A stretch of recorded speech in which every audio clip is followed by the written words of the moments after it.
একই কথা শোনা যাচ্ছে নেটপাড়ায়, সুপারস্টার জিতকে নাকি টক্কর দিতে দম লাগবে শাকিব খানের। এমন কথা শোনা যাচ্ছে নেটপাড়ায়।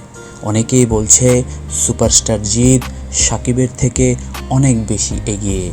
শাকিব নাকি সুপারস্টার জিতের ধারে কাছেও নেই। কিন্তু সুপারস্টার জিত নিজেই বলছেন উল্টো কথা। তিনি শাকিব খানের তুফান সিনেমাটি দেখে মন্তব্য করেছেন, শাকিবের তুফান সিনেমা আমার চেঙ্গিস সিনেমার থেকে অনেক ভালো হয়েছে। শাকিবের তুফান সিনেমার মতো সিনেমা আমি আমার কেরিয়ারে এখন পর্যন্ত করতে পারিনি।